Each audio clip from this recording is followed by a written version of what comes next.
Good morning, ladies and gentlemen. Welcome to the first quarter results teleconference for Travelers. We ask that you hold all questions until the completion of formal remarks, at which time you will be given instructions for the question and answer session.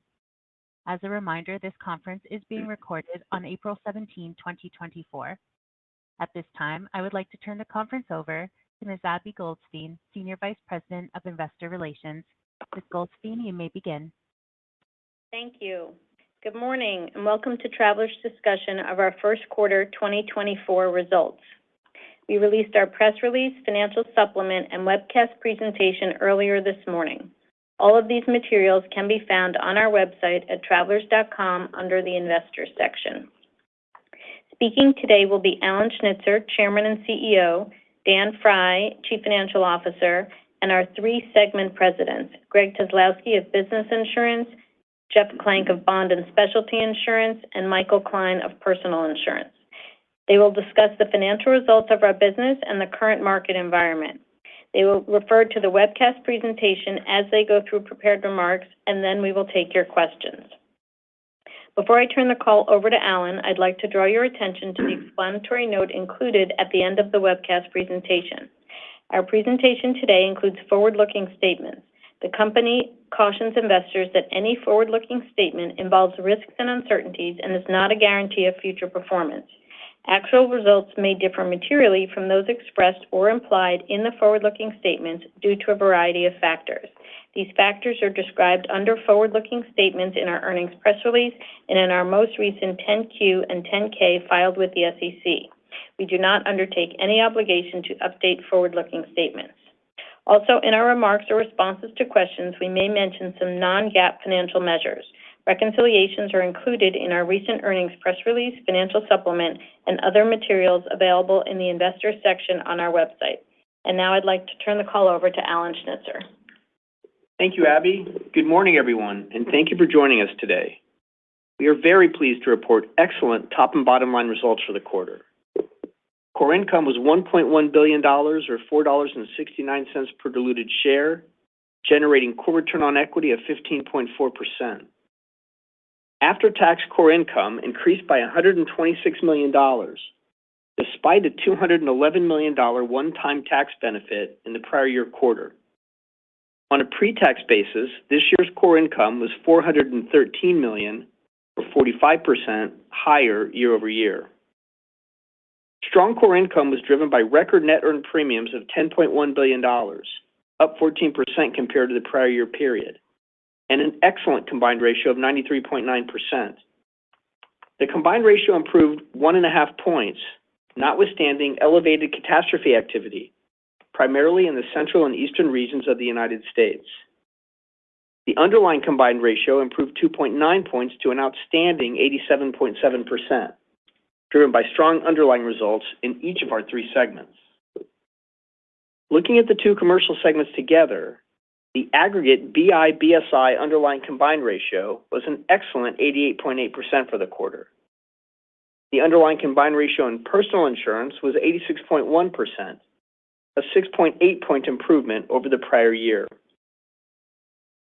Turning to investments, our high-quality investment portfolio continued to perform well, generating after-tax net investment income of $698 million for the quarter, driven by strong and reliable returns from our growing fixed income portfolio and higher returns from our non-fixed income portfolio.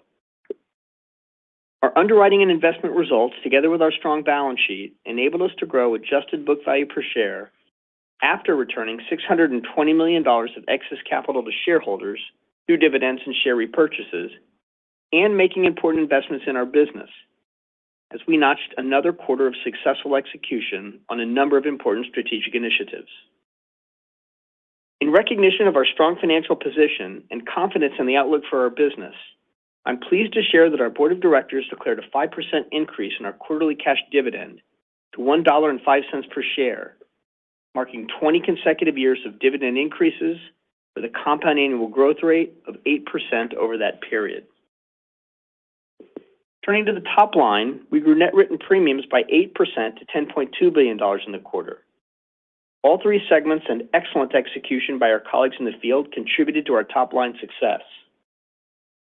In business insurance, we grew net written premiums by 9% to $5.6 billion. Renewal premium change remained very strong at 10.6%, while retention remained high. The combination of strong pricing and retention reflects deliberate execution on our part and a marketplace that continues to be generally disciplined in the face of persistent headwinds. The segment generated a very strong $691 million of new business in the quarter, a reflection of the fact that our customers and distribution partners value the products and services that we offer and the experiences that we provide. In bond and specialty insurance, we grew net written premiums by 6% to $943 million. That was driven by strong retention of 90% and record new business in our high-quality management liability business, along with excellent production in our market-leading surety business, where net written premiums were up 15%. Given the attractive returns, we are very pleased with the strong production results in both of our commercial business segments. In personal insurance, continued strong pricing drove 9% growth in net written premiums. Renewal premium change was 16.6% in our auto business and 13.4% in home. You'll hear more shortly from Greg, Jeff, and Michael about our segment results. Before I turn the call over to Dan, I'll share that more than 100 of my Travelers colleagues and I just returned from our Travelers Leadership Conference, TLC as we call it. It's a multi-day event that we host every year for the principals and senior leaders of our most significant distribution partners. Most of our guests have been coming for years, some for decades. We're also pleased every year to host a number of first-timers. The represented firms are industry leaders and collectively account for more than half of our premium volume. We all returned home with the continued confidence that our relationships with these business partners and their firms are as strong as ever. We've confirmed that they remain very supportive of the strategic initiatives that we have underway, and we took away valuable feedback on how we can accomplish even more together. The independent agent and broker channel remains a robust and growing part of our industry. At Travelers, we proudly partner with more than 15,000 agent broker firms across their 35,000 locations. We're a top 3 market for the majority of these firms. That's a critical advantage because distributors place a disproportionate amount of their business with their top few carriers. We don't take these relationships for granted. As we've shared before, the vision for our innovation agenda includes optimizing our value proposition as an indispensable partner to our agents and brokers. We continue to make significant investments to ensure that we realize that vision by offering best-in-class products, services, and experiences. Case in point, in our bond and specialty business, we recently conducted a blind survey of agents and brokers, ours and others, to determine how we ranked on the 10 attributes they identified as most likely to impact their placement decisions. Among our key competitors, we ranked first or tied for first in each of the 10 categories. We hear over and over again that Travelers' deep specialization across a wide range of modernized, simplified, and tailored products, along with a broad and consistent appetite, are major differentiators for us in the market. For example, in business insurance, we offer a wide variety of coverages and product solutions, admitted and E&S, across industries representing more than 85% of domestic GDP. Everything from a bot product for a local florist, to a package solution for a Main Street middle market account, to loss-sensitive workers' compensation for a large national account. Across our 3 business segments, our distribution partners generally don't need to go to multiple carriers to satisfy a customer's insurance needs. And the more lines per account we write, the higher the lifetime value of the customer. A primary focus of ours has been digitizing the value chain, in part to create value and provide great experiences for our agents and brokers, and in part to create efficiencies for them and for us. I'll share a few examples. In business insurance, we believe we were the first to offer agents and brokers a comprehensive portfolio loss data exchange, which allows us to digitally transfer to a small commercial or middle market distributor loss information on their entire book with us. This capability enables our distribution partners to efficiently develop important insights into their books of business and supports their marketing efforts. In our middle market business, we believe we were the first carrier to offer multi-line digital submission capabilities. In our small commercial business, agents can transact with us through APIs or through our new quote and issue platform, Travis, which has reduced quoting time by 25% for our leading BOP product. Across business insurance, nearly all of our largest distributors are currently leveraging one or more of our digital capabilities. In personal insurance, earlier this year, we added our proprietary aerial imagery viewer to our agent portal. This advanced capability integrates a high-resolution overtime photo series of a home into agents' quoting workflow. This gives our partners a bird's-eye view, helping them to better understand a customer's or prospect's insurance needs and how they may have evolved. We bring our franchise value directly to agents and brokers through distribution, underwriting, sales, and claim professionals in more than 80 local offices. Through our expansive and empowered field organization, we foster deep relationships with our partners and are well-positioned to deliver the strength and expertise of Travelers at the local level. We're also investing in our distribution partners' workforces by providing education and training programs to their up-and-coming producers. Our flagship Travelers Agency Leadership Program and Agency Producer School provide in-person training to invited participants. We also offer larger virtual programs that have trained thousands of producers, including more than 3,000 just last year. We remain deeply committed to our vision of being the undeniable choice for the customer and an indispensable partner to our agents and brokers. Our pole position with leading distributors is a significant competitive advantage and one that's hard to replicate. To sum it up, the year is off to a terrific start with strong profitability and production in all three segments, as well as higher investment income. In short, we're firing on all cylinders. We also continue to invest in important strategic initiatives. We have demonstrated success in executing our innovation strategy, which has contributed to superior returns with industry-low volatility, growth in our premium base, and higher adjusted book value per share. With this momentum and the best talent in the industry, we remain well-positioned for success this year and beyond. And with that, I'm pleased to turn the call over to Dan. Thank you, Alan. Core income for the first quarter increased by 13% to $1.1 billion, and core return on equity was 15.4%. The growth in core income was driven by higher net investment income and, despite the one-time tax benefit in the prior year that Alan mentioned, higher underlying underwriting income, partially offset by a higher level of catastrophe losses. Our pre-tax underlying underwriting gain of $1.2 billion was up 50% from the prior year quarter, reflecting higher levels of earned premium and an underlying combined ratio that improved by 2.9 points to 87.7%. The underlying combined ratio was among our best ever and featured continued strong results in both business insurance and bond and specialty, complemented by a strong result in personal insurance, reflecting another quarter of significant improvement. We were pleased with the first quarter expense ratio of 28.7%, which was flat year over year despite the impact of Corvus, for which we had a full quarter of expenses but very little earned premium, as there was no unearned premium carried in from the closing of the transaction on January 2nd. For the full year, we remain comfortable with an expense ratio expectation of 28 to 28.5%. We reported net favorable prior year reserve development of $91 million pre-tax in the first quarter.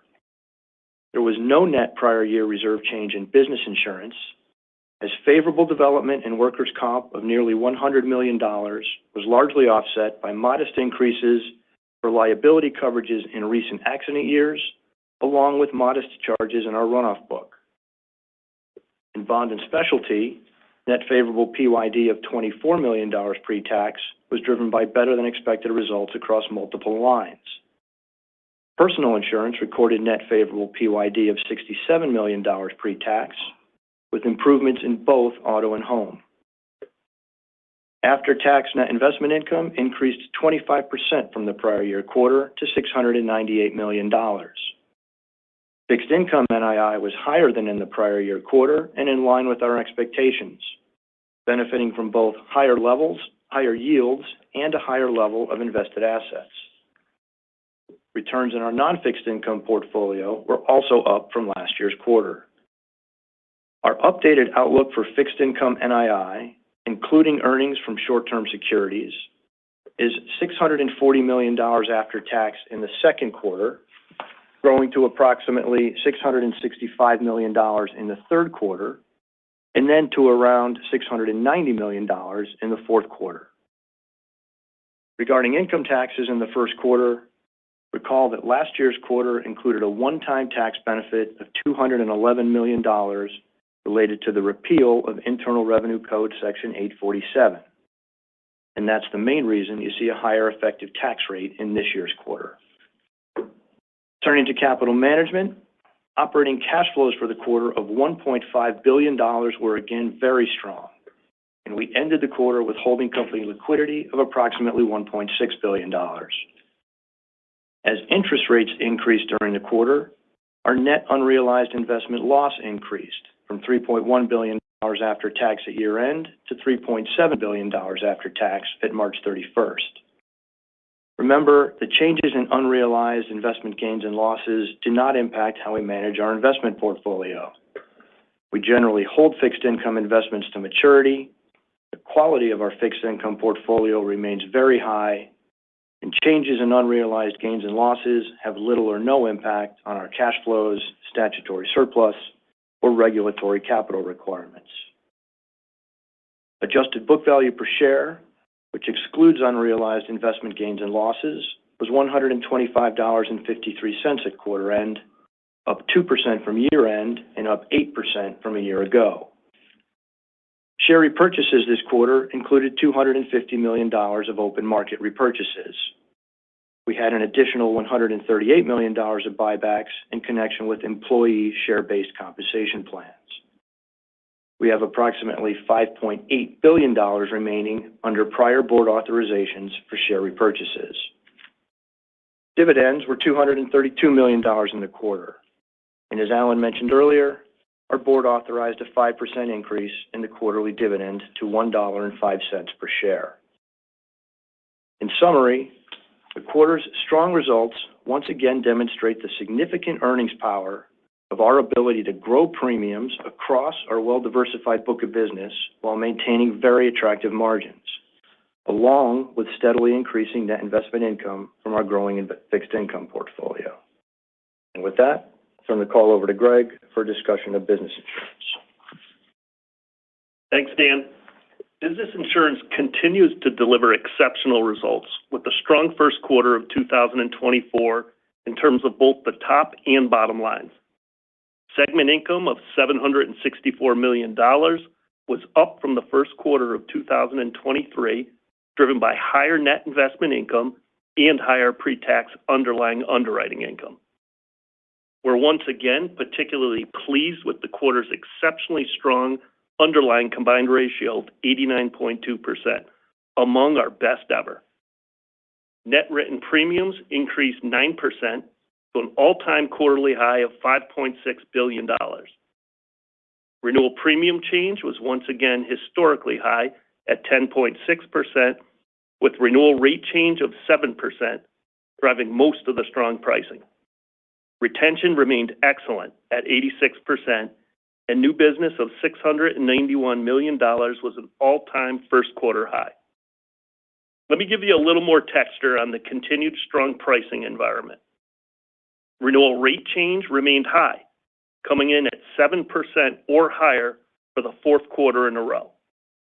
It was also up almost 2.5 points from the first quarter of 2023. In our select and core middle market businesses, renewal rate remained consistent with the fourth quarter. Renewal rate change in our national property book was strong and in the double digits, but down a couple points sequentially. That's an appropriate result, threading the needle between healthy returns in the business and continued weather volatility. From a line perspective, umbrella, property, and auto led the way, all with renewal rate change in or very close to double digits. Renewal rate change was higher compared to the preceding and prior year quarters in GL, umbrella, auto, and CMP.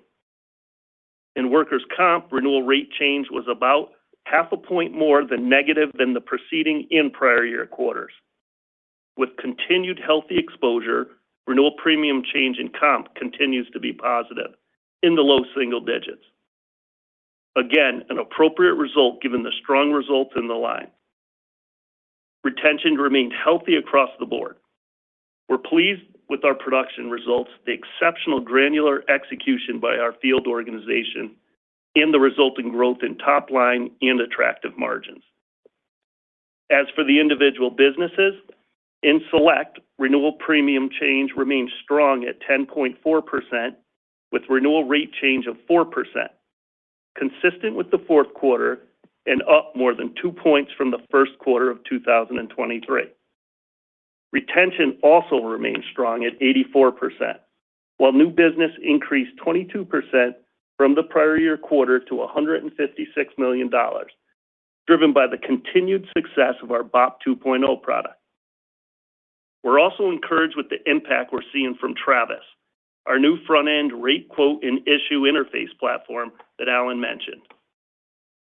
In middle market, renewal premium change was 10%, with renewal rate change of 7%, consistent with the strong fourth quarter result and up close to 3 points from the prior year quarter. Retention remains strong at 87%. To sum up, business insurance had a great start to the year. We continue to grow our profitable book while investing in capabilities to enhance our position as the undeniable choice for the customer and an indispensable partner for our agents and brokers. With that, I'll turn the call over to Jeff. Thanks, Greg. Bond and Specialty started the year with another quarter of strong returns and our 29th consecutive quarter of profitable net written premium growth. Segment income was $195 million, driven by strong earned premiums and a combined ratio of 84.5%. Underneath the combined ratio, the underlying loss ratio improved 2.7 points to an excellent 46.4%.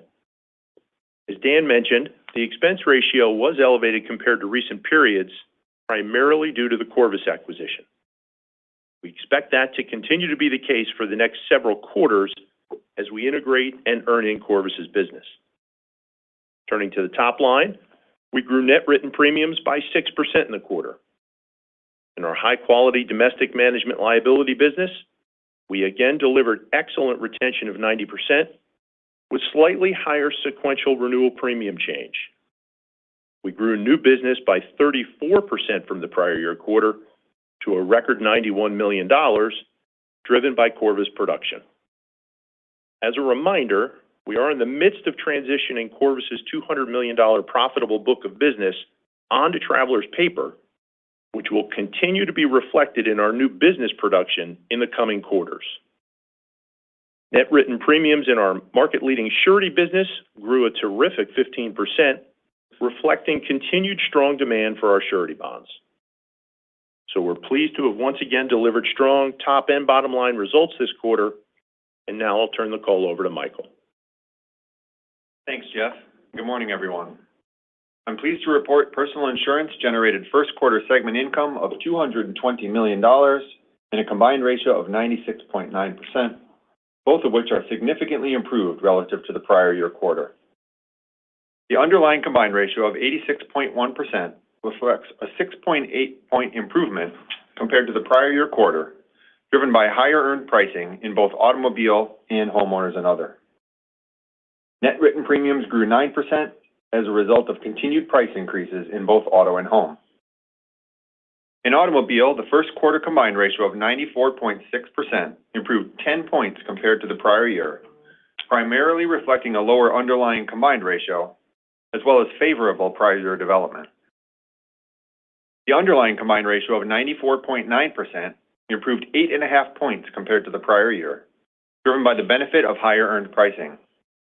At the same time, vehicle severity trends moderated, and the quarter also included a modest frequency benefit from the mild winter. As a brief reminder, the first quarter underlying combined ratio is typically our seasonally lowest in auto. We are very pleased with the trajectory of auto profitability. In homeowners and other, the first quarter combined ratio of 99.1% was impacted by higher catastrophe losses, reflecting an active cat quarter, with 19 PCS designated events for the industry, more than 50% higher than the long-term average. The underlying combined ratio of 77.6% improved 5 points, primarily driven by the impact of earned pricing. Turning to production, our results demonstrate continued disciplined execution of rate and non-rate measures to balance profitability and growth. In domestic automobile, retention of 82% remains strong, and renewal premium change of 16.6% was consistent with our expectations. Given the improving profitability of our book, we continue to expect renewal premium change to moderate throughout 2024. New business premium was consistent with the prior year quarter. Underneath this headline number, new business volumes grew in states where we have achieved written rate adequacy. In homeowners and other, retention of 84% remained strong and was consistent with recent quarters. Renewal premium change of 13.4% reflected higher renewal rate change and was consistent with our expectations as we have largely closed the gap in insurance to value. We expect renewal premium change to remain at these levels throughout 2024 as we continue to seek rate in response to elevated loss costs. The declines in homeowners' new business and policies in force reflect our ongoing efforts to thoughtfully deploy capacity as we continue to manage rate adequacy, catastrophe risk, and regulatory risk. Personal insurance team has made notable progress on improving the underlying fundamentals of our business while sustaining investments in key capabilities for the future. We're moving closer to our goal of delivering target returns. Auto profitability continues to improve. We have reached written rate adequacy in all but a few states and are continuing to temper non-rate actions accordingly. For homeowners, we remain focused on managing growth while improving profitability. At the same time, we're delivering key strategic capabilities. In February, we completed 2 noteworthy product launches, Quantum Boat 2.0 in the U.S. and Optima Home in Canada. Quantum Boat 2.0 delivers a better agent and customer experience with improved segmentation and strengthens our position as a provider of total account solutions, building on the success of Quantum Auto 2.0 and Quantum Home 2.0. Optima Home is an extension of our market-leading Quantum Home 2.0 property product, enabling us to deliver a more robust total account solution in the Canadian market. Both product launches mark further progress on our journey to modernize our products and platforms, making us an even more compelling choice for customers and distributors. To sum it up, I'm very pleased with the positive start to the year in personal insurance and grateful to our team. Now I'll turn the call back over to Abby. Thank you. We're ready to open up for questions. Thank you. If you would like to ask a question, simply press star 1 on your telephone keypad. If you would like to withdraw your question, press star 1 again. Please ensure that your phone is not on mute when asking your question. Your first question comes from the line of David Motemaden of Evercore. Your line is open. Hi, thanks. Good morning. I had a question just on the more recent accident year reserve increases in business insurance and some of those liability lines that Dan was highlighting. I'm wondering, is there any more detail you can provide here with regards to specific accident years? It sounded like GL. And, also, I don't think you guys are alone in seeing some adverse on these years,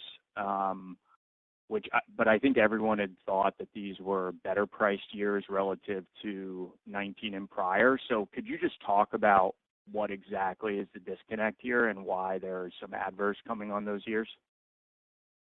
Hey, David, it's Dan. Sure, so I'll take that. By more recent accident years, we're not talking about 15 through 19. We're talking about years more recent than that.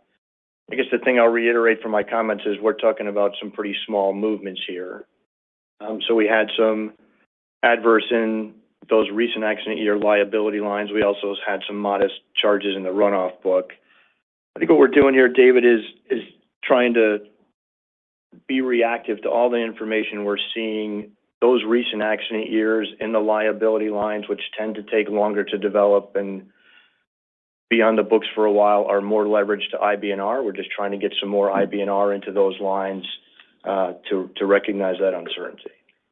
David, it's Alan. The other thing I'd add is there's not any significant new developments here. These are generally the same trends we've been talking about for a long time, a little more of the same. And again, to reiterate Dan's comment, when you look at the overall reserves we have for these lines, these are very small adjustments.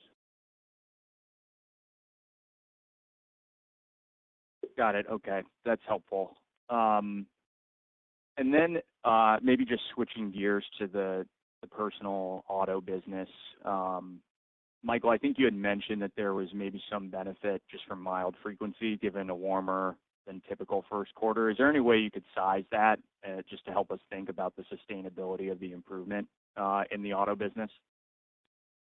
Yeah, sure, David. I think the mild frequency impact on the underlying combined ratio was a little less than a point.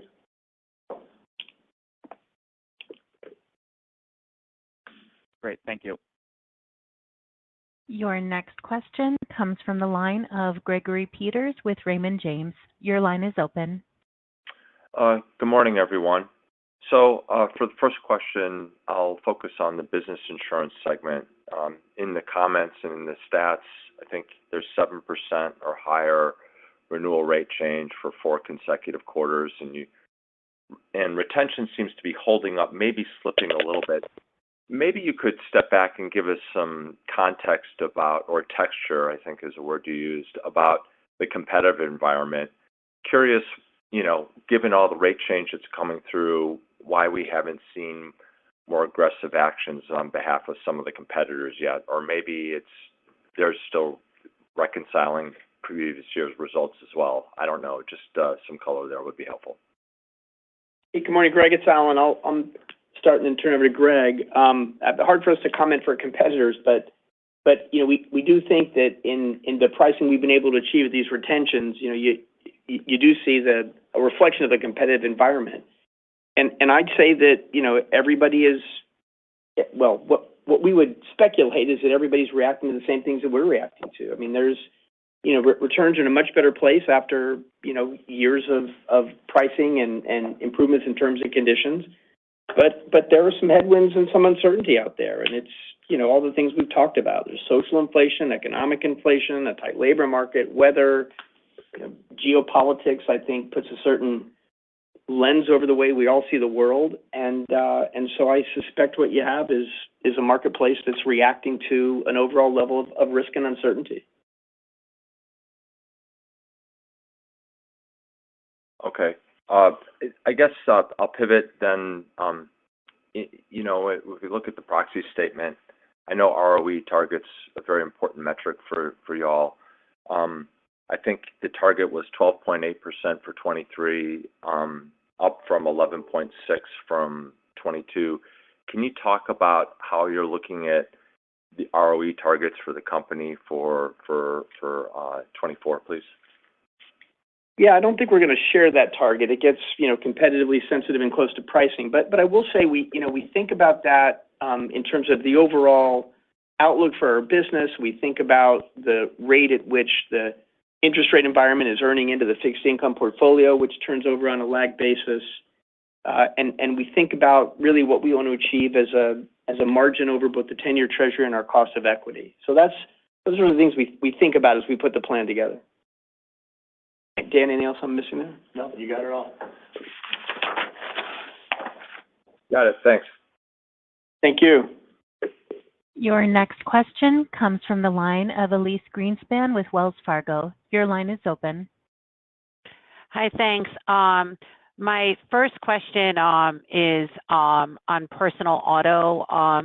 I think you guys said that, Q1 is seasonally the lowest combined ratio quarter, but you still have a good amount of rate earning in the book. So shouldn't that obscure some of the seasonality, or would you expect, Q1 to be better from a combined ratio perspective on the underlying side relative to the other 3 quarters of the year, even knowing you have rate to earn in? Sure, Elyse, it's Michael. So just taking a step back and talking about auto, the seasonality comment is a long-term average comment. Typically, Q1 is roughly 3 points lower than the overall combined ratio for the year. But that's, again, a long-term average and largely an all else equal environment. So that 3 points doesn't adjust for earned effective pricing potentially having impact in the back half of the year. And so you have to make an adjustment for that, no question. But again, I would just take a step back and maybe put a little more color around my response to David as well, right? So the mild winter weather benefit we would view as, you know, sort of a one-off in the quarter that we wouldn't expect to continue. We don't see any reason to assume adjusted for that seasonality is any different today than it was historically. And at the end of the day, you know, to the premise of your question, the earned effective pricing is far and away the biggest driver of the improvement in the quarter, and there's more of that to come going forward. Thanks. And then my second question, I wanted to go back to the liability reserve increase in the quarter. Can you give us a sense, you know, if there were some additions? I know the numbers are modest, like you guys said, on accident year 2023.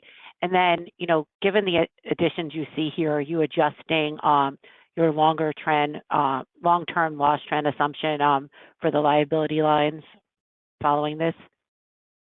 So Elise, it's Dan. I'll start with the PYD piece and avoid the temptation of splitting what is a small number to begin with into its individual accident years. So we're not going to do that.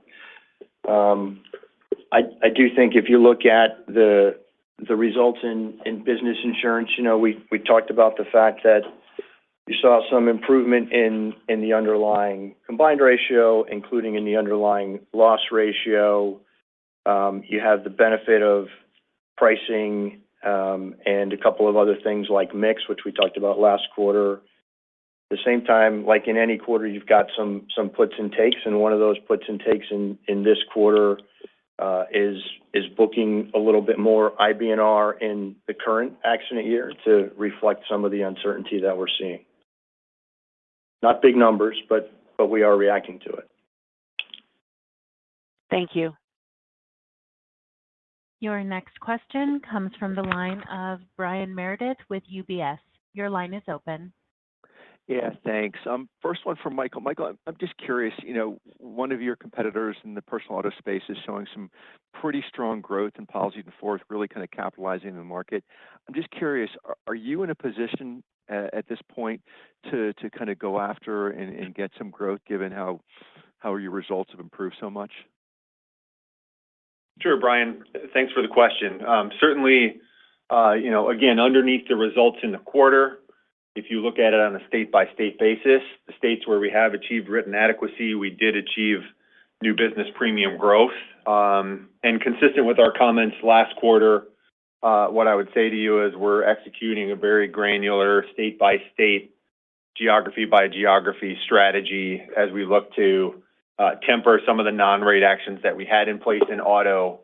And if you take a step back, you know, if you look at it over the last couple of years, we have a small increase in policies in force in auto over the last couple of years or so. We got a small decrease in property.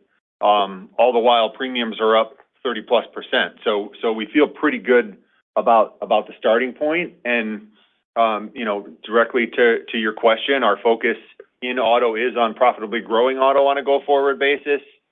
Our focus on home remains on improving profitability, and so that's why we talk about sort of balancing profitability and growth across the whole portfolio. Makes sense. Thanks. And then I follow up on the business insurance. Alan and Greg, I wonder if you could kind of dissect kind of the competitive landscape, kind of large, middle, small. Are any of them kind of incrementally more competitive? It feels like small, middle seems to be a little more stable right now than maybe the large from what we're hearing in the marketplace. Yeah, Brian, let me just comment. I'll turn to Greg. I think all of these markets are always competitive all the time, and that's sort of the way we think about it. So I'm not sure. I mean, as Greg shared in his prepared remarks, you know, to the extent that you're thinking about you know, renewal price change as a proxy for competition, and I don't think it is, by the way. that did come down a couple of points, but again, still among our highest rate achieved in any line, and, double digits, and a reflection of terrific returns in the line. So I don't think there's been any sea change or any significant shift, among those businesses. It's a competitive business that we have. I don't know, Greg, what? Yeah.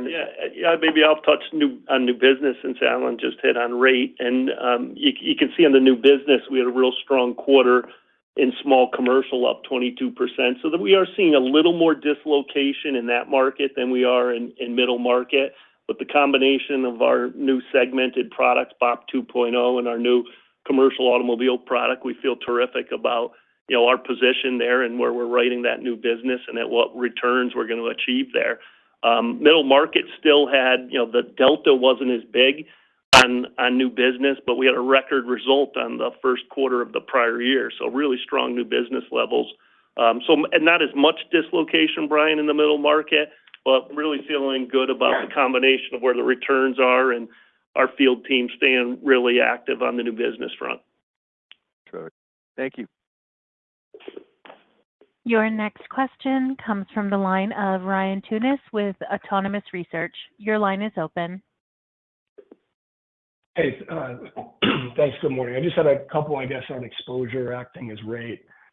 Exposure acting as rate's clearly been a tailwind, in particular for margins. It's been flagged, for the past couple of years, especially in the workers' comp line. But this is the first quarter in a long time I think I've seen that workers' comp NPW shrink year over year. So curious sort of, what dynamic might be going on there. Yeah, good morning, Ryan. How you doing? This is Greg. Yeah, exposure, continues to be strong, down somewhat as you look at the businesses. Not a surprise to us as the Fed has been very active in curtailing inflation. So definitely we're seeing some of that in workers' comp. But the primary driver of the down in comp is, we do still have rate reductions, as I shared in my prepared comments, relative to the other products. And as we're an account solution, we're going to remain very active and disciplined with our underwriting. And as we invoke both of those dynamics in the business, that's what drove the overall net written premium change in the comp line. Got it. And I guess if I look at the overall, exposure is still positive across the book. So clearly something else is picking that up. On the property side, are you guys still getting positive exposure adjustments from insured value adjustments, or is that really just kind of a 2023 catch-up thing that's already happened?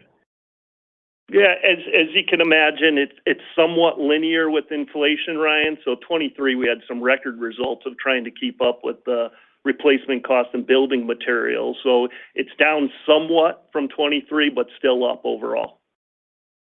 Hey, Ryan, as a macro comment, if you look at that exposure, it's easy to get very focused on recent periods, but if you look at that number over time, it's a pretty healthy number that I think is consistent with what is today a pretty healthy economy. Thank you. Your next question comes from the line of Meyer Shields with KBW. Your line is open. Great, thanks. If I can stick with property for a second. Last year, when we tracked renewal pricing changes, it sort of peaked in the second and third quarter. And I'm wondering whether there's a seasonal element to that, or we should just sort of follow that curve to anticipate smaller rate increases because of the reduced indicated need over the course of 2024. Yeah, there really isn't a seasonal element of pricing overall. Our field underwriters are going to look at the exposure at hand, and the renewal book will change over time as we write incremental new business. And so overall, it's dependent on the exposures that come up for that particular quarter. That's more of the dynamic than any seasonality. Yeah, Mayor, it's Dan. I'll just add, in case your question is not just seasonality of pure price change, but within the property line, there's some seasonality of its mix on a written premium basis. And to your point, and you can see it in the financial supplement, the second and third quarters tend to be relatively higher levels of commercial property compared to what comes up in Q1 and Q4. Okay, that's very helpful. Thank you. If I can switch gears, I wanted to talk a little bit about workers' compensation reserve releases, because based on the statutory numbers, there were like $900 million of releases in 2023, and I think you said less than 100 this quarter. So that's slowing down. I was hoping you could maybe break that down either by accident year or the difference between actual claim emergence versus indications. Yeah, Mayor, it's Dan. So again, I'm going to resist the temptation to do it by accident year. It's multiple accident years in comp as it normally is. We're really just going through the same robust and disciplined review process every quarter in comp and in every line. We'll go through the latest data. We'll look at how it might have varied from what our actuarial models would have expected. Then we'll do our best to determine the reasons why the actual varied from expected and book the necessary adjustments accordingly. And the number's just sort of going to be what it's going to be. And if you think about this quarter versus last quarter or this quarter versus next quarter in any particular line, prior reserve development might be more, might be less. We'll wait and see what the data tells us. But it's more of the same in terms of thematically what's coming through. We have continued to make assumptions around what long-term severity is going to be. We have assumptions around what frequency is going to be. The net of those things has been some more good news in the first part of this year. Meryl, I'll also add that as we, one part of our consideration process as we go through this is to make sure that we're, appropriately reflecting our thoughts about uncertainty. So that's, just something to keep in mind. Okay, that's very helpful. Thank you so much. Your next question comes from the line of Mike Zaremski of BMO. Your line is open. Hey, great. Good morning. On the maybe question on the business insurance segment, when we look at the underlying combined ratio, it's shown a nice trend of I guess improvement versus prior years. And that's kind of despite you all kind of topping off IBNR and kind of adding to reserves on recent vintages. And so just curious about that dynamic. How is it that your view of kind of the underlying has stayed excellent, kind of and not kind of drifted a bit higher as you've taken some just small actions? Is it just pricing power has been, you think just much higher than loss cost trend, or just any color you could have would be helpful. Let me start, and I'll turn it over to you, Dan. So we understand that sometimes the investment community can get very focused on a couple of metrics as you think about what drives it, but that's really not the way it comes together. It comes together through all the things that impact margins. And so, if you look at the excellent result this quarter, earned pricing was a significant benefit. Favorable mix was a little bit of a benefit. And then there were some small items going the other way that partially offset, some of that benefit. As Dan mentioned, we booked a little bit more IBNR as a reflection of uncertainty. A little bit of non-cat weather, a little bit of discrete large loss activity. None of those things significant. And, as you can tell from the fact that it, was an excellent and improving number. But, every quarter there are just a bunch of factors that add up and puts and takes.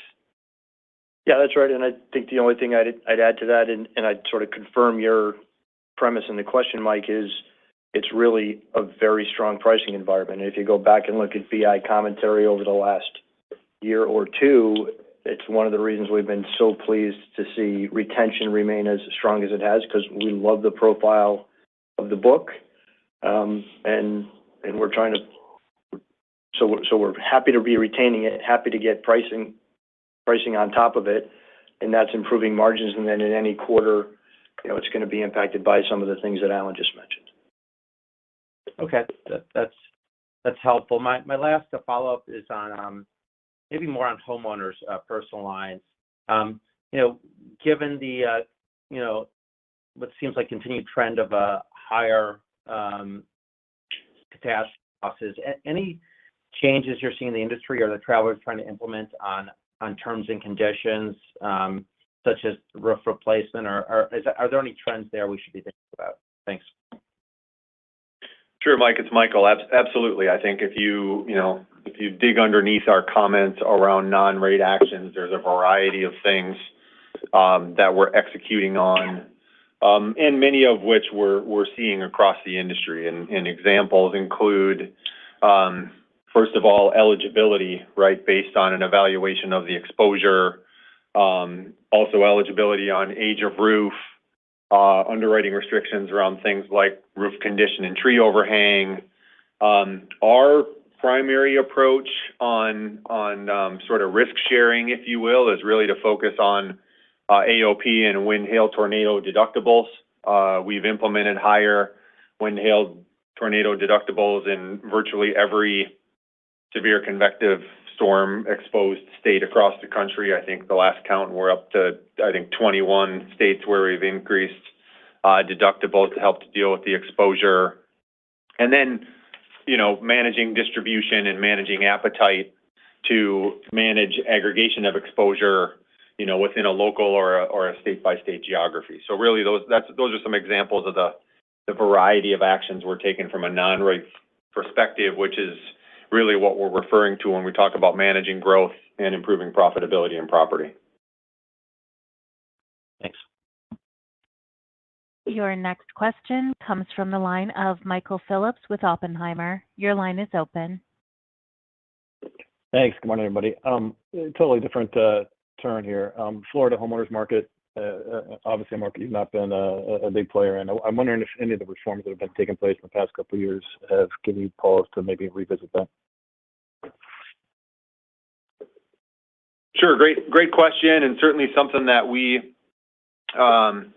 spend time evaluating. What I would say is certainly reforms in Florida, some of the depopulation of citizens in Florida are certainly things that make Florida look better than it has in the past, but it is still a highly cat-exposed geography.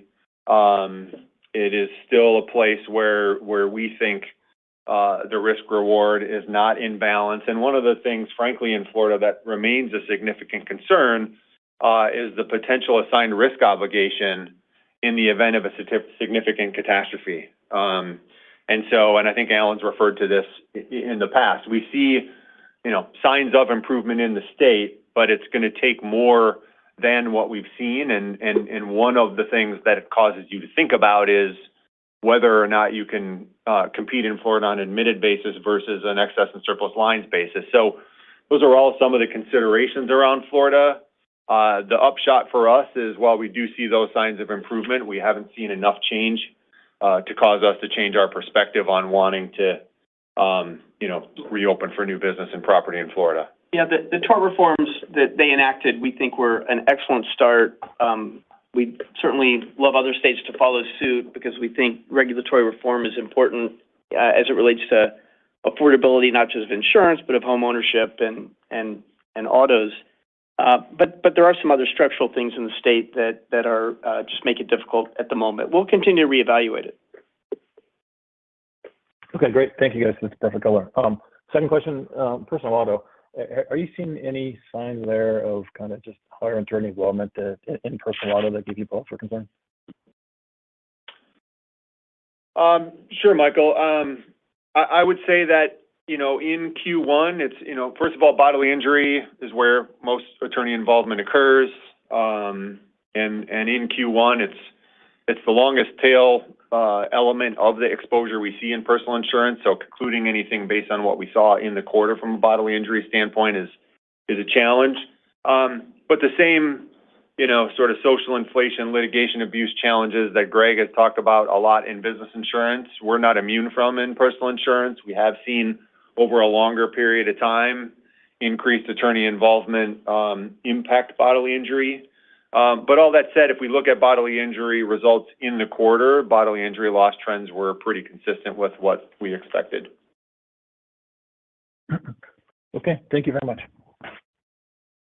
Your next question comes from the line of Michael Ward with Citi. Your line is open. Thanks. Good morning. I was just curious, the growth in commercial auto accelerated pretty meaningfully Was that mostly price, or how should we think about the pricing environment in that line? Good morning, Michael. It was. Most of the growth that happened from a net written premium change was due to RPC. One thing I would point out, and I referenced a little bit earlier, we do have our new automobile product that we've rolled out across all business insurance in our Express Select underwriting model, and also in our transactional middle market business, our TCAP product. So we feel, terrific about that latest segmentation, and that should ultimately improve the return profiles on that business overall. But the biggest change was RPC. Great, thank you. And maybe just back to GL. You noted the charges were relatively modest. I guess just compared to last year's charges, are they similar, less, or any other color around that? Thanks. Hey, Michael, it's Dan. I guess I'll say, if you just look at the comment being that, comp was approaching $100 million, the segment was zero, some of it was runoff, you could get to an implication of sort of a box around how much the GL must have been. And for whatever it's worth, and I'm not sure how much it's worth, that would tell you that the first quarter number was probably less than some of the magnitude that we saw in last year. But again, we'll do a full evaluation again next quarter, and the number will be more or less favorable or unfavorable depending on what the data tells us. Thank you. Your next question comes from the line of Robert Cox with Goldman Sachs. Your line is open. Hey, thanks. So we saw some data potentially indicating a slowdown in premium growth in the E&S market, and I know Travelers has about $2.5 billion in E&S, and you guys have indicated that margins there are quite attractive. Just curious if you saw any changes in competitive dynamics in E&S or pricing. Robert, this is Greg. As we've shared with you, underneath that $2.5 billion, we have quite a bit of diverse businesses that drive that, and we didn't really see any material slowdown in the segments that we compete in. Okay, got it. And maybe secondly, I'm curious, as I think you've started to go through some of the re-underwriting of the Corvus book, if you've learned anything material and if there's any major takeaways. Yeah, thanks, Robert. It's Jeff. We're 3.5 months now into our integration. We're feeling really good about bringing and leveraging the capabilities of both organizations. I would tell you that we feel really good about the quality of the profitability of the Corvus book of business. It's consistent, and we're taking some of those capabilities. We've already completed the scans using their proprietary technology to the existing Travelers book of business. Really comfortable with what we're seeing. Thanks for the question. Thank you. We have time for one more question. It will be from Paul Newsome of Piper Sandler. Your line is open.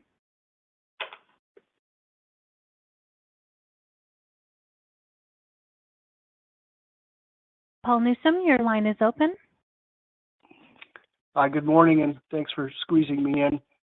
Maybe just a couple of quick personalized questions. Is it fair to say that the renewal premium change for both auto and home, given what you've already filed and the fact that you're getting closer to, or you've gotten most states to adequacy, that we should see that decelerate fairly meaningfully in the next couple of quarters? And just any thoughts about that so that we aren't surprised? Sure, Paul, it's Michael. So I would separate auto and home. So for auto, you'll see RPC moderate as we go throughout the year. I wouldn't suggest it's going to be a sharp decline. One of the things that I think is important to think about as you think about RPC over time for us is we write mostly 12-month policies in auto. And so while someone who writes a lot of 6-month policies is going to see RPC accelerate quickly on the front end, they're going to actually see it decelerate more quickly on the back end. Ours is going to be a more gradual increase and then a more gradual decrease because we file a rate in May of 2023, we're still renewing policies at that same higher rate in April of 2024. So just a little bit of context for why I say, you know, it's going to be more of a gradual deceleration in auto RPC. In property RPC, we don't anticipate a deceleration. We're going to continue to drive rate into the property portfolio in response to increased loss costs, and I would expect RPC to remain relatively consistent through the balance of 2024 in property. I did notice that the renewal rate in home did come down quite a bit, at least sequentially. Is that just sort of an anomaly, or is it something to note? Sure, Paul. So the RPC drop from Q4 to Q1 in property is what we were referring to last year when we talked about the fact that we'd made a lot of progress on insurance to value in home. So when you think about renewal premium change in personal lines property, it's really driven by two primary things. One is rate, and then the other is increase in the coverage limit on the dwelling. And in 2022 and 2023, we made dramatic increases in property coverage A limits in home. That drove a decent amount of the property RPC. In my prepared remarks, that's why I mentioned that when you look at that 13.4%, it actually reflects improvement in rate from last quarter to this quarter, and the drop is really because we've essentially caught up on insurance to value in property. So that's why I say you're not going to see, you know, a further incremental change in RPC due to that coverage A limit dynamic, because that's just going to stay the same. And now what you're looking at is mostly our outlook for rate in property for 2024, which again is to keep it pretty consistent. Thank you. It helps always. Much appreciated. Thank you. I will turn the call to Ms. Goldstein for closing remarks. Thank you all very much again for joining us this morning. And as usual, if there's any follow-up, please feel free to reach out directly to Investor Relations. Have a great day. This concludes today's conference call. We thank you for joining. You may now disconnect your lines.